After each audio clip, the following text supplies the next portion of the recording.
to worship, you're gonna hate heaven. We're gonna be worshiping in heaven, like, all the time. See, this is why I'm happy I'm going to hell.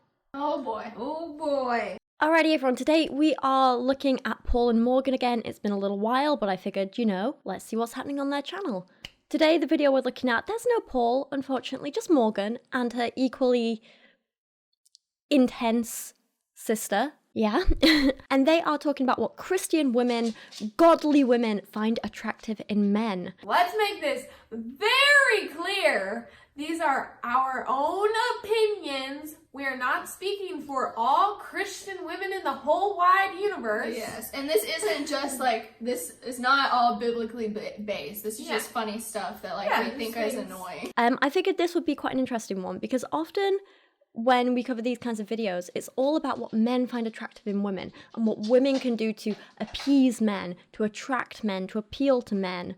This is the opposite. This is what are men doing wrong that is putting off these wonderful, godly women. It's kind of, thought it'd be a fun change of pace. And it's not meant to be a serious video, just, bit of a giggle. So, yeah, let's just jump into that video. Number one thing.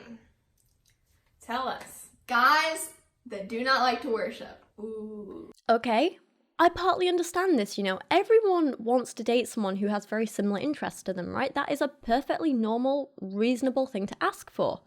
You're into the church stuff, you want someone to go along with you and also be into the church stuff. That makes sense. But if they're not into it, to call them unattractive feels a little bit harsh. But whatever. It's actually crazy how many times guys have not come to church or told me that they weren't coming and I asked why and said, I just don't really like the worship part. I might come 10 minutes late. If you don't know how to worship, you're gonna hate heaven. We're gonna be worshiping in heaven all the time. I do kind of feel like I need to just throw this out there that it is okay for people in a relationship to have different interests. You don't have to be together 24/7. You don't have to do all the same things together. You don't have to do everything together. I'm definitely kind of conflicted about this and in two minds because on the one hand, I'm like, I get it, you want to do stuff together. But on the other, I'm like, you're kind of being a little bit harsh here. But, I guess everyone's allowed their own deal breakers, aren't they? First of all, we find it attractive, at least us Yes. do. Yes. And I have a feeling that other godly women find it attractive when they see their guy or a guy really getting into just praising God during that time of worship. So. Whoa, whoa, whoa. Hold up, slow down. Are you saying that during worship, when you're supposed to be totally focused on God, totally thinking about God, totally praising God, you're busy checking out other men? You dirty sinner.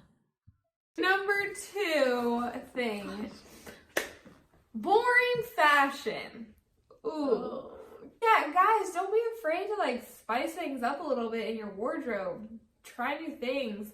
Get on Pinterest and just type in male fashion and literally you know what to wear from then on. There's no reason that your fashion should be lacking in this day and age. So this isn't shallow at all. I do find it interesting how Morgan collabed with Girl Defined not too long ago, and Girl Defined made a really big deal in one of their videos about how women shouldn't be adorned with fancy clothes and fancy jewelry. They make a big point over female modesty and how women, can dress all right, but they can't be too fancy, they can't be too pretty, they can't be too everything. They make a really big deal out of this, but now you're essentially asking men to do what women would go to hell for. You want men to dress up fancy. You want them to not just have boring clothes. It feels a little hypocritical. And of course, you're forgetting that in the Bible, it's a sin to wear clothes of mixed fabrics. So you are asking men to sin for you so you can find them attractive. Probably going to go to hell for that. Also, not to stereotype, but I'm pretty sure the majority of men who spend a large amount of time looking for fashion advice on Pinterest aren't the kind of ones who want to date godly women. And I want to be with somebody that stands out and is not afraid to be seen and stuff like that. Yeah. These girls are actually really making me rethink my choices. Maybe I'm not being fussy enough. Do I just have too low standards? In this day and age, is just asking a man to look presentable and clean not enough? Maybe I'm totally behind the times. Number 3. Guys that don't lead spiritually or say that they're Christian and living godly when they are obviously not. Yeah, say that God is leading them and so they can lead you, but then more time goes on and you realize, okay, this guy is not being led by God and he's not letting God lead him at all. So how the heck is he going to be able to lead me? Ah, yes.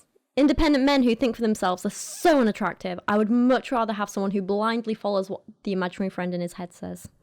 Love a man with a voice in his head. Don't really know where I was going with that one. Number 4. When the guy just doesn't know how to listen. This comment right here, the words, the meaning, the tone, this is why women get a bad reputation. Guys, what are you doing? Why is it so hard for men to listen?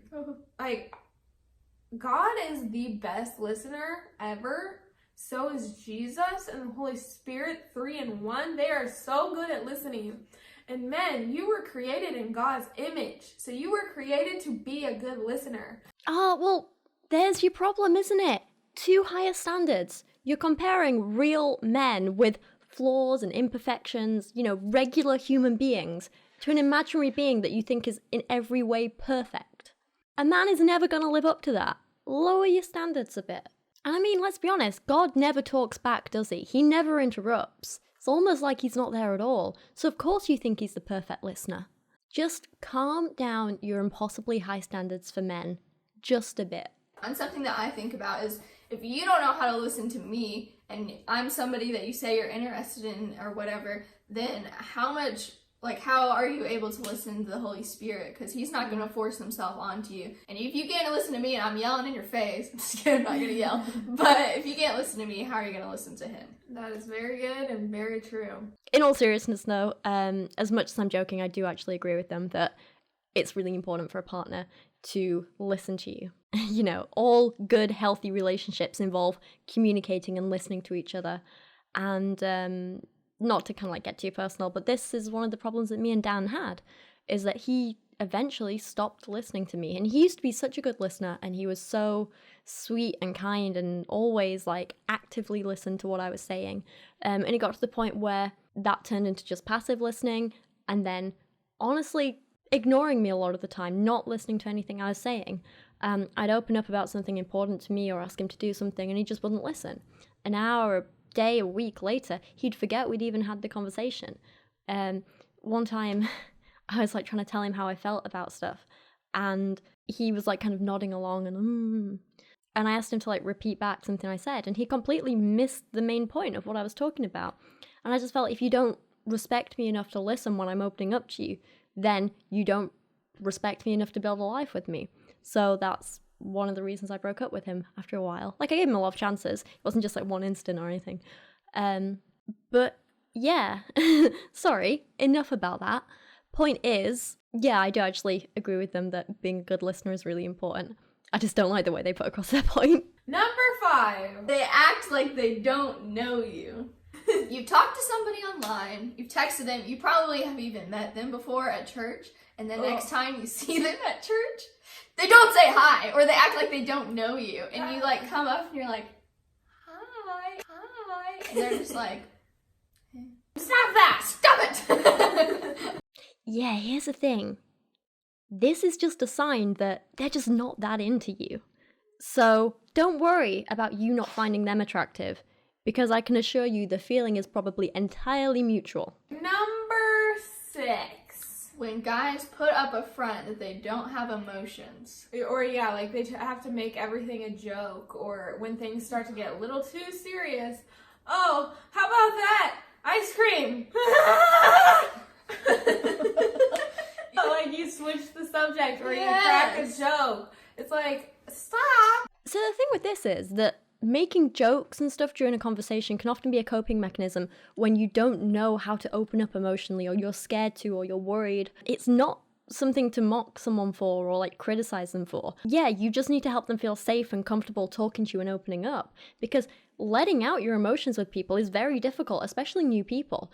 You can feel very vulnerable doing it, and it's a scary thing. It's not an easy thing to ask of someone. So yeah, sometimes people cope with that by making jokes or clamming up or pretending they don't feel something, but don't shame them for it. And it gets worse because she goes on to say this. I mean, I will say that I don't think Jesus it's super wept. attractive if guys are just like constantly bawling their eyes out, like pull it together and be a man. So now she's shaming guys who are in touch with their feelings and probably going through something really rough by telling them to man up and deal with it. It's so disrespectful. Number 7, gossipy guys. Yeah, this one isn't attractive in anyone. It's not just a guy thing. Number 8, guys that know more about their hobby than God. I know, right? How dare any human being have any hobbies or interests of passion outside of church? That is disgraceful. Church should be the main focus of your life 24/7 or something like that. I think that's their point. No, I don't know about you, but I love hearing people talk about things that they're passionate about. You know, when they really get into it and they really get all emotional and they tell you about all the things that they know and that they've learned and what they love about it, and you know, you can just kind of see them light up inside. I love hearing people talk about that kind of stuff, and I would never ever put someone down for being passionate about something that I wasn't passionate about myself.